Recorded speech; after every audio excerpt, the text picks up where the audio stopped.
Promotion. Michael sat opposite him. Change of plans. How's journalism class? Evan studied his face.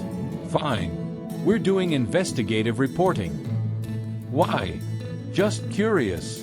What sources do real journalists use when researching? Evan answered without missing a beat. Primary sources are best. Financial records, legal filings, interviews with eyewitnesses. Why are you asking? Michael opened his laptop and pulled up the searches on Kane's legal history. Hypothetically, if someone wanted to verify whether those settlements happened, where would they look? Evan leaned in. Court records are public. Even if settlements are sealed, you can see when cases were filed and closed. Employment records can show patterns. Several women leaving at the same time, for instance. Contacting those women is harder but possible. LinkedIn, professional groups, sometimes they end up at competitors. He paused. Dad, is this about Mom's boss? Michael closed the laptop. Your mother's having an affair. I walked in on them today. Evan registered it coolly. Jesus. I'm sorry, Dad. I'm not after pity. I'm after justice.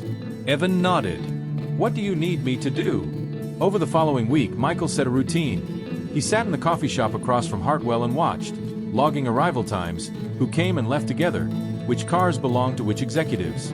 Kane drove a black Tesla Model S and always used the same reserved space, arriving between 7:45 and 8 a.m., sometimes with a different woman beside him to the elevator.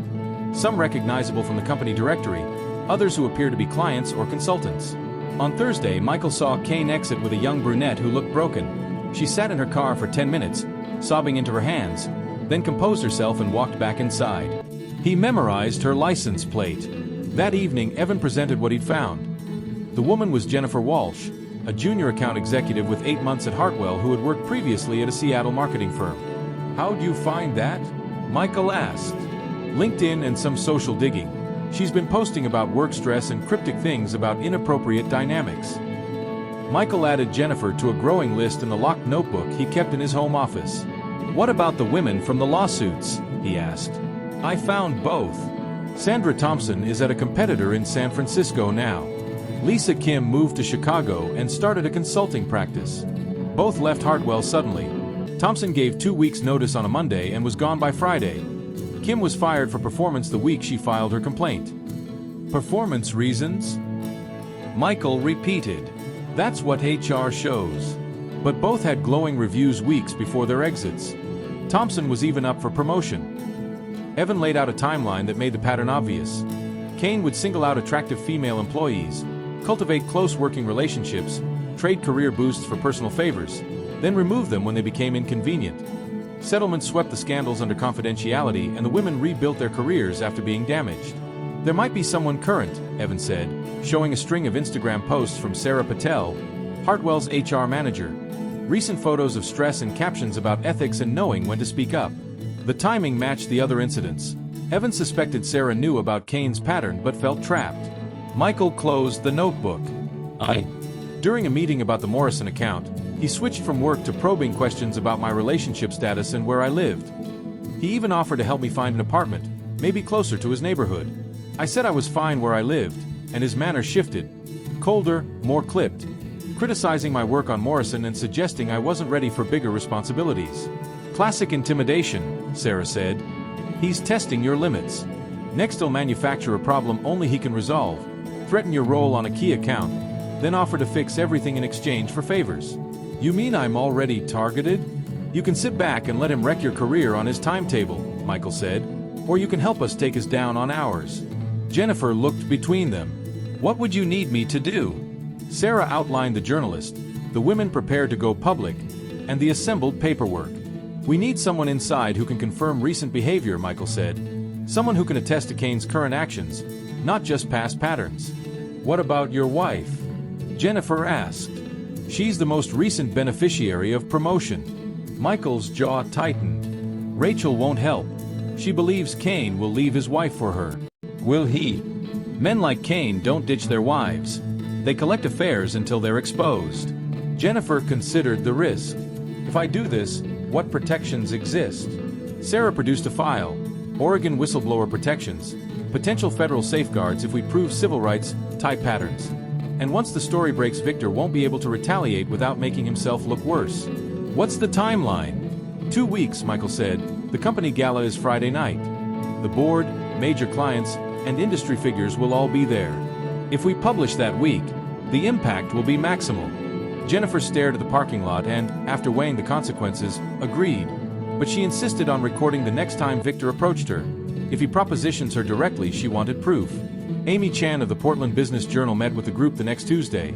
Younger than Michael expected, sharp-eyed and relentless, she leafed through the personnel files in Sarah's lawyer's conference room and said this is explosive. Systematic mistreatment in staff files, financial records hinting at misuse of company funds, and testimony from multiple victims over 5 years. Is it enough for a story? Michael asked. Amy said it's enough to trigger a federal probe. The financial irregularities alone could draw SEC interest. But she needed to verify details and, as protocol, contact Hartwell Industries for comment, which would alert Victor Kane to the impending story. How much warning does he get? Amy said companies must be given reasonable time to respond, typically 24 to 48 hours. Sarah worried that window would let him destroy evidence or intimidate witnesses. Amy countered it might force him into mistakes. She promised a draft by Thursday and, if checks out, to run Friday morning, the same day as the gala. After Amy left, the room settled into a tense silence. Are we doing the right thing? Jennifer asked. Sarah was firm. We're protecting future victims, women who don't yet know they'll be targeted.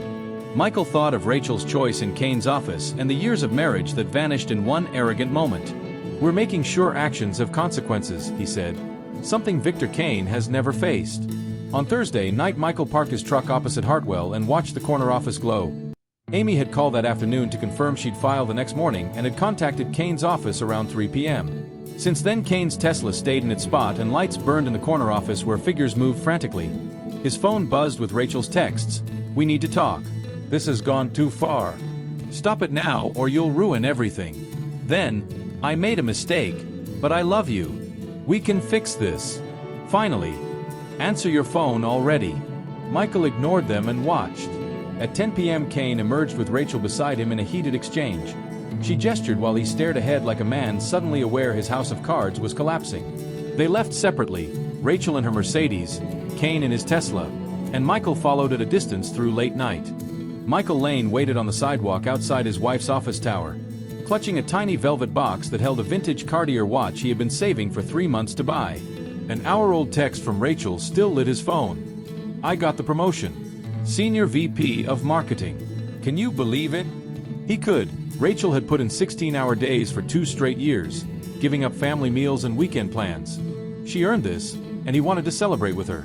The elevator hummed up to the 32nd floor of Hartwell Industries, where glass-walled offices splashed sunlight across downtown Portland. Michael straightened his blue tie, the one Rachel had bought him for their anniversary, and stepped into the polished reception. Excuse me, he said to the blonde receptionist. I'm looking for Rachel Lane. I'm her husband. The young woman's face changed. Oh, she's in a meeting right now. I'll wait. This is a celebration. He held up the small gift bag. A man in his 20s passed with a coffee, gave Michael and the receptionist a look, and smirked. Your wife's with the CEO. Thanking him for the promotion, if you know what I mean. The receptionist shot him a sharp glance, but the seed had been planted. Michael's fingers tightened around the bag. Which office? He asked quietly. Mr. Lane, I really think you should. Which office? He pointed down the corridor at the pair of mahogany doors. The corner office, she said. But they asked not to be disturbed. Michael walked the carpeted hallway, his footsteps hushed, and could make out voices through the door. Rachel's laugh, high and breathless, and a lower male reply. His hand paused on the brass handle. Then a line sliced the air so clearly he couldn't ignore it. You earned this promotion on your back, sweetheart. He opened the door. Rachel perched on the lap of a silver-haired man he recognized from corporate photos. Victor Kane, Hartwell's founder and CEO. Her blazer was undone, her hand flat against Kane's chest. Both turned toward him with the easy nonchalance of predators interrupted mid-play. Michael, Rachel said without moving. This isn't what it looks like. Kane's smile was hungry. Actually, it's exactly what it looks like. Your wife chose the real man, Lane, the one who can actually provide for her. Michael froze and took it all in. The half-empty champagne bottle on Kane's desk, Rachel's flushed cheeks, the way Kane's hand rested possessively at her hip. "I brought you a gift," Michael said, calm, and placed the bag on the conference table by the door. "A surprise." Rachel rose at last, smoothing her skirt. "Michael, let me explain." "No need." He produced his phone and took a picture. The camera clicked softly, capturing Rachel's mussed hair, Kane's smug face, their intimate proximity. Kane's expression darkened. "Delete that now." Michael slipped the phone into his pocket. "Congratulations on your promotion, Rachel. You really did earn it." He turned and walked out, leaving the gift bag unopened on the table. In the elevator, he stared at the image. Rachel's hands on Kane's chest, both of them looking straight at the lens with faces that told the whole story. He forwarded the photo to his personal email, then uploaded it to a cloud account he'd set up years earlier. When the elevator doors opened at street level, he walked through the lobby with even, measured steps. Employees glanced his way. News travels fast in corporations. Outside, he sat in his truck for 10 minutes, breathing until his pulse slowed, then opened his laptop and began digging into Victor Kane. The standard bio showed the usual resume. Stanford MBA, 2 decades turning Hartwell from a regional logistics outfit into a national player, married to philanthropist Catherine Ka, 2 grown daughters, homes in Portland and Aspen. A second search with different terms turned up darker notes. A workplace misconduct suit filed 3 years ago by a former marketing director that settled with a confidentiality agreement. Another case 5 years earlier with a similar pattern. Both women had been direct reports to Kane before their abrupt exits. Michael bookmarked everything and drove back to the suburban house in Lake Oswego he'd been supporting with overtime at Columbia River Shipping, where he managed logistics for mid-size freight runs. Honest work that covered the mortgage, Rachel's car payments, and a lifestyle she increasingly expected. Rachel's Mercedes wasn't in the driveway. She'd likely stayed late to deal with Kane. Inside, his 18-year-old son Evan sat at the kitchen table among laptops and textbooks and looked up with a kind of sharp, inherited attentiveness that reminded Michael of his own father. Observe first, act second. "Dad, you're home early. Mom said you were bringing her something for the... Need to talk to her." Sarah agreed to meet at a small southeast Portland cafe about 20 minutes from Hartwell. She'd responded to a carefully worded LinkedIn note about workplace culture concerns. She was smaller than her corporate photo suggested, with tired eyes and the guarded posture of someone used to watching her back. "I don't know why I said yes," she murmured, stirring her latte. "If Victor finds out I talked to you, he won't. I'm not recording this. Your wife did get promoted on merit. Her campaigns drove real revenue. I want that on the record." Sarah hesitated, then explained how the promotion itself had bypassed normal protocol. Victor announced it in a staff meeting and had HR process the paperwork afterward. "This is how it usually works," she whispered. Victor identifies someone, works closely with them, offers mentorship and projects other people don't get, and over time the professional relationship turns personal. If a woman refuses, her projects are reassigned, reviews go negative, she's cut out of meetings. She quits or is fired for cause. Her hands trembled slightly as she lifted her cup. "I have to process the files. I've seen the patterns." Michael asked why she didn't report it. Sarah's laugh was bitter. "To whom? Victor owns 60% of the company. The board is his golf buddies and classmates. The company legal counsel has handled his NDAs for years." "The State Labor Board? The EEOC? With what evidence?" "Everything happens behind closed doors. The women who could testify signed confidentiality agreements. The ones who didn't, they're terrified. Victor has contacts across the industry. He can make sure they never work in marketing or logistics again. Portland's a small scene." Michael leaned forward. "What would it take to make a case that couldn't be buried?" Sarah searched his face.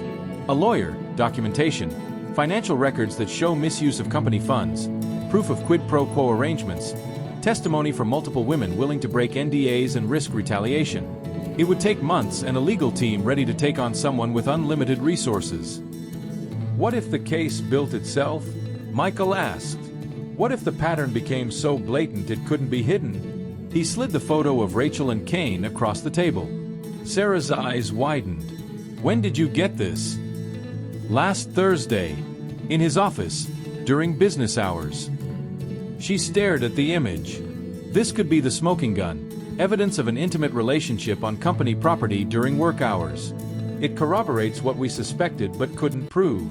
Would you verify violated company policies? Michael asked. Sarah hesitated.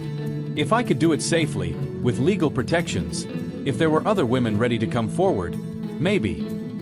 What do you mean, other women? Michael told her about Jennifer in the parking lot, about Sandra Thompson and Lisa Kim, about the pattern that had wrecked careers while Kane remained untouchable. If enough women speak publicly, the NDAs lose power. Kane can't sue everyone, and once it's public, the board will have to act to protect the company's reputation. Sarah sat for several minutes, watching her coffee. I keep duplicate HR files, promotion records, reviews, termination paperwork. I've been documenting this pattern for my own protection. Would you share those records with a journalist if you had legal immunity and protection from retaliation? She looked up. Are you really going to do this? Take on Victor Kane. Michael thought of Rachel's hand on Kane's chest and the smug certainty in his voice when he called himself the real man, and of 18 years of marriage collapsing in a single, arrogant moment. He ruined my marriage, Michael said, but he's been ruining other women's careers for years. Someone has to stop him. Sarah nodded slowly. I know a reporter, Amy Chan at the Portland Business Journal. She's been trying to dig into workplace abuse in tech and logistics, but sources dry up. If we can give her documentation and multiple sources, she won't back down. Michael felt a small smile for the first time in days. Let's give her a story she can't ignore. Over the next month, the plan took shape. Sarah furnished personnel files that showed the rapid promotions followed by sudden departures. Evan used his journalism contacts to locate Sandra Thompson and Lisa Kim, both of whom agreed to speak on the record about Kane. Jennifer Walsh was harder to convince. She met Michael and Sarah in a Beaverton restaurant, far from downtown and Hartwell. I can't afford to lose this job, she said, picking at her salad. I have loans and rent. If Victor blacklists me, I'm finished. He's already marked you, Sarah said gently. He's deciding whether you're worth the risk. Cooperate and you get promoted. Resist and you get eliminated. But he hasn't propositioned me, Jennifer protested, voice small. Michael leaned in. What about the meeting in his office last Thursday when you left crying? Jennifer's face flushed. How did you know about that? I saw you in the parking lot. You looked upset. Jennifer was quiet for a moment. He called me in. Portland to a luxury airport hotel, watching Kane check in alone with a single overnight bag as if preparing to run. Back home, Evan waited with a laptop and printed pages. The story had gone live early. Amy's editor pushed it up ahead of schedule, worried about injunctions. Michael read the headline. Hartwell Industries CEO accused of systematic misconduct and misuse of company funds. The report was devastating. Corroborated details, financial evidence of company credit cards used for hotel rooms where Kane met female employees, and the photo from Kane's office front and center alongside testimony from Sandra Thompson, Lisa Kim, and Jennifer Walsh. Evans said it had already been shared 200 times. Pre-market trading would tank the stock. Michael turned his phone on to find 47 missed calls and 31 texts, mostly from Rachel growing increasingly desperate. You've ruined me. I hope you're satisfied. He typed back. You ruined yourself. I just documented it. Friday exploded. Michael's phone rang without pause. Reporters, colleagues, lawyers for impending divorce matters. Evan showed him the wire coverage. Every major Pacific Northwest outlet had picked up the story. Cable shows covered corporate malfeasance. Hartwell stock plunged 30% in pre-market trading. By noon, Victor Kane was on administrative leave pending a board probe. Rachel was suspended indefinitely. 3 more women had come forward. The state attorney general opened a preliminary inquiry into Hartwell's practices. Michael drove to the building and found news vans, reporters, security redirecting staff to side entrances, and Kane's reserved spot empty. Sarah called. How are you holding up? Better than expected, he said, relieved and terrified both, but mostly relieved. The board had convened an emergency meeting and would press for Kane's resignation. With the company's reputation in free fall, the directors had little choice. What about Rachel? Her suspension would likely be permanent. The board couldn't keep someone so visibly implicated. Michael felt a strange mixture of triumph and grief. Kane's ruin was necessary, But witnessing Rachel's career collapse was unexpectedly painful.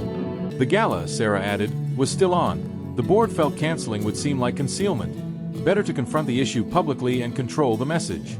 Michael realized he'd forgotten the event, then decided to go. The annual Hartwell Gala, staged at the Portland Art Museum to convey refinement, had been planned months in advance. Michael arrived at 7 in his best suit, the same one he'd worn to his wedding 18 years earlier, and found a subdued room. Clusters of guests murmured about the day's news, some recognizing him and offering awkward condolences as if he'd suffered a family loss rather than engineered a scandal. Rachel and Kane were absent. Michael took a glass of wine and positioned himself at the back of the main gallery where he could watch without drawing attention. Attendance was down. Several clients and board members had stayed away. At 8, the chairman, Harrison Bell, stepped to the microphone and addressed the crowd with careful legal phrasing. Effective immediately, Victor Kane has resigned as CEO and will have no further involvement with Hartwell Industries. An internal review of workplace policies is underway and the company is cooperating with investigations. Muted applause followed as the board introduced an interim CEO and framed a commitment to accountability. Michael was heading for the exit when a commotion at the main entrance announced Rachel's arrival. Disheveled, eyes rimmed red, she pushed through the whispers, staggered to the front, and interrupted the interim CEO. She wavered and then spoke, clearly intoxicated, admitting Victor Kane hadn't forced himself on her, that she'd chosen him, choosing the easiest path to advance. "I threw away 18 years of marriage for a promotion I thought I deserved," she said, then looked at Michael and accused him. "You wanted revenge, Michael. You got it. I hope it was worth destroying everything we built together." With that she left, and the gallery fell into stunned silence. Bell regained the microphone, closed the formal program, and guests drifted out to escape the wreckage. Michael stayed as the room thinned, Rachel's confession echoing in his head. "I hope it was worth destroying everything we built together." Had it? Jennifer Walsh, who'd attended as part of her duties on the Morrison account, appeared at his side. "Are you okay?" she asked. "I should be asking you that," he replied. "This started because Kane targeted you." Jennifer nodded. "Now it's over. He can't hurt anyone else." She added that Rachel was wrong about one thing. Michael hadn't destroyed what they'd built together. Rachel had, the moment she chose Kane over their marriage. Michael scanned the gallery one last time. The night had been a disaster for Hartwell, but a long overdue reckoning for the culture that enabled Kane. "What happens next?" he asked. "Now we rebuild," Jennifer said. "The company, careers, his life. Move forward and do better." He left the museum to a quieter scene. Vans gone, a nearly empty lot.